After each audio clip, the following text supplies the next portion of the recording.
What's up, guys? This is my race breakdown of Intelligentsia Cup Stage 7. This is the junior race. I'm here with my teammate, Braden. What's up, guys? So I just thought, since I recorded it, why not just do a race breakdown of everything that happened. We managed to go 2-3. Me in the breakaway and Braden in the... he was bridging to me, so not the field sprint, but... Yep. So right now, immediately there's like two guys off the front. Before the race, we had a discussion. We knew the other major team, the Liquid Velo guys. One of them is in front of me right now. But we decided that if none of them were in the breakaway, then we wouldn't even bother chasing because they were winning all the other races. Yeah, so our tactic was just to stay behind them, follow their attacks, and try to get a break with them. You can see me right here, right in front of this Liquid Velo dude in the green. Yeah, we were active in the race. There were a bunch of attacks, super surgy. We'll go through this first lap with you guys. This is the most technical turn. It's like a 120-degree turn. It's super tight into a narrow road. You can't go over 25 miles per hour in there, or else you're going into the curb. Yeah, you have to be very careful. You have to scrub off speed before the corner and sometimes even in the corner. Yeah, so like attacks are already flying. This guy just decided to send one. Wasn't very smart of him. He was just kind of didn't go hard enough and kind of just gave up. Just a waste of energy for him. And now he's just stuck on the front. Yep, and the group's all together now. It's strung out. It's probably around 15 people or so. The two guys off the front are just slowly coming back. I mean, they're only doing 23, 24 miles per hour, so any little chase effort over 27 is coming back really quickly. We weren't worried at all.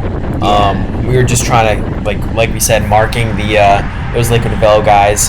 Yeah, so here Liquid Velo guy actually just attacked, and they just pulled a 1-2 on us, kind of. Everyone's kind of chasing it back. This big dude right here is a beast. He's just muscling it back. Yeah, I was so happy. He would constantly pull, you'll see later in the video, he'll constantly pull all these attacks back, which isn't very smart. If you're ever in this situation, never do that. Always look for the bigger team, because that's the burden for them to pull it back. But this guy just took it upon himself.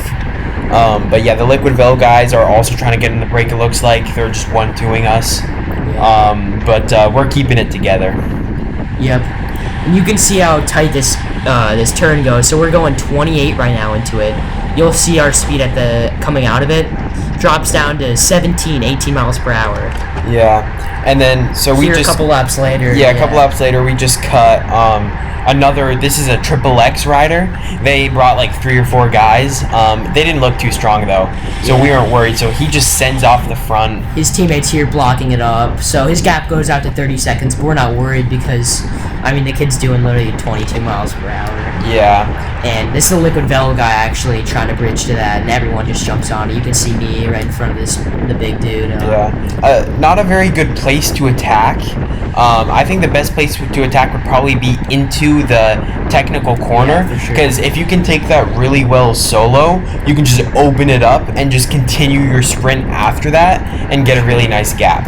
Yeah, and especially if you're a technical rider, you know, use that to your advantage, especially with that really technical turn. Yeah. A lot of these guys did not know how to take it well. Yeah. So here it all comes back together and it's bunched up, and yeah. I think we cut to a couple of laps ahead now, and yeah, one more lap ahead. These guys are kind of just chasing, you know, at a reasonable pace. You know, we're going 25. I think attack here goes in a bit. But yeah, my heart rate 183. I mean, that might seem high, but that's completely chill for me. I could hold 183 for all day. Yeah, but right on the front, these two guys just roll away and attack. Yeah, right out of the corner, actually, is a very odd place to attack. You know, Nico is spiking up to 800, 900 watts just to mark that, even in the draft, so... Yeah, if you're gonna attack, just fully commit or don't do it at all, you know? Yeah, unless you're trying to, like, test the waters out, see who chases, but when you're wasting energy like this, you're not gonna get back. This was a 30-minute long race, so short, and yeah, not many places to, like, fully recover yourself. Oh, yeah, for sure. Yeah. So yeah, that one came back super easily. Now we're just rolling through and nobody's really motivated. Now would be the perfect time to attack, you know. We're only going 22 miles per hour. Yeah, so right here I look behind me and I see a Liquid Velo winding it up to attack. So I spike up, but I'm kind of reluctant to pull in this wind. But luckily, the guy that I mentioned earlier comes in front of me and just, like I said, takes it upon himself to pull it back. So if this guy didn't do that, I would have to do that myself, just bring him back, burn a few matches. But thank God for this guy, because he just decided, screw this, I'm gonna do all the work myself. Doesn't even bother elbowing me through. Yeah. Looks behind, sees I'm on his wheel, doesn't stop because I'm on his wheel. Just keeps going like I'm not even there, which I'm not mad about. But if you're ever in this situation, like I said, do not be that guy to always pull everything back. You may feel good in the moment, but you won't feel good after.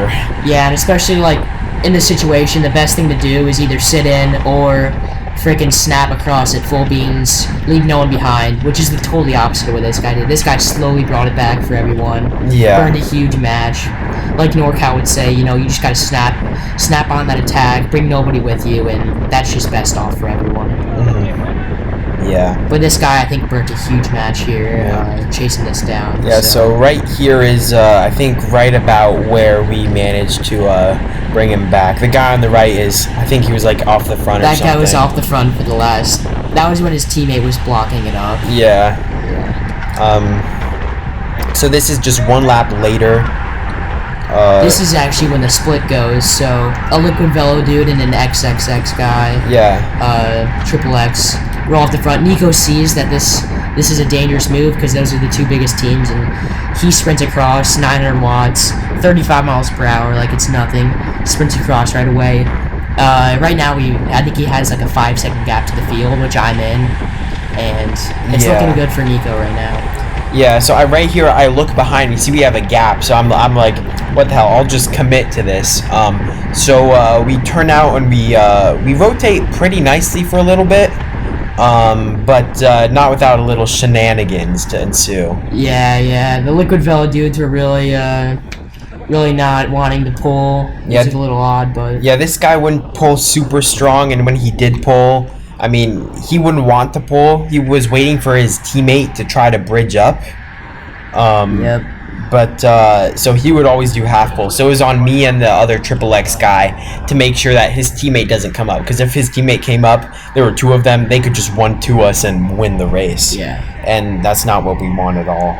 And back in the pack, the other Liquid Velo teammate was actually doing really stingy attacks, just had to bridge. And it was very odd because he would attack about right before that sharp turn, and he would just sit up right after that. Yeah. Right here I cut to the Liquid Velo guy actually attacking. I wouldn't say like just accelerating a lot and just making the race hard. The Triple X guy apparently, I didn't know this during the race, but apparently he had a mechanical right here, right as this guy accelerates. So I guess just a horrible coincidence for him, but so he gets dropped from the break. So now it's just me and this Liquid Velo guy. And actually right now, about 3 or 4 minutes ago, I actually put in a really hard effort to try to bridge.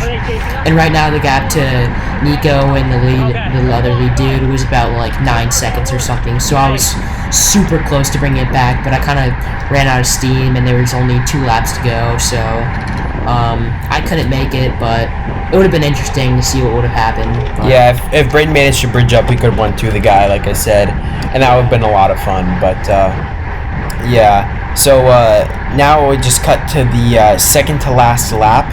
Now that the guy got dropped, the Liquid Velo guy was actually doing some really nice pulls. He finally wanted to work, and now that he saw, like, now instead of getting a top 3 guarantee, he got a top 2 guarantee. So I think that's what really changed in his mind for him to work and stuff. And I think he also saw that I was back there chasing solo, and his teammate had no way of bridging to him. So yeah, this is the last lap right now. Yeah, so this is the final sprint.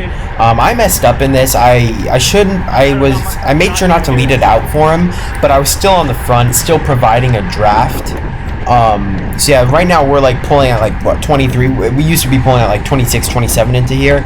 So we're definitely taking it super easy because none of us want to waste Neither of us want to waste much energy, and we just want to save it for the sprint. But we both sit up, and I just managed to just take the front and sprint from the front, which is my mistake. I should have been either side by side, or better yet, in his draft, allowing me to come out of his draft easier. Yeah. You're also small, dude. You don't get much draft, which is a big advantage. So. Yeah, I weigh 120 pounds. I mean, like, I don't provide that much. Yeah. What's your FTP? About 270? 270, 280, around there. Yeah. So, when you were doing these pulls, it was about a threshold, so you weren't going too into the red, but you were saving enough for the sprint. Yeah. So right here, I was on the front, and you can hear me shifting through the gears, and I think I snap a bit too hard. I just hit instantly like 900, 1,000 watts, hold it at 900, but this guy's coming around me now, and I begin to fade a little, and then right here, I'm like, yeah, I lost it, so I just stopped pedaling. But yeah, what I should have done is just not snapped too early. I don't know if that was exactly 200 meters. I think it was a bit longer or something. Yeah. But definitely snapped too early. So thank you guys for watching. We did the Cat 3s, but we didn't record it, so we won't be showing that one. But look forward for more videos. This was our first out of 4 days at Intelligentsia. We did the last 4 days. So we'll definitely post some more commentary. Try to record the Cat 3s because that was a lot more interesting. Yep. More to talk about and more to look on to improve on. Yep. Let us know what you guys think about it in the comments below, and like and subscribe for more. Peace. See ya.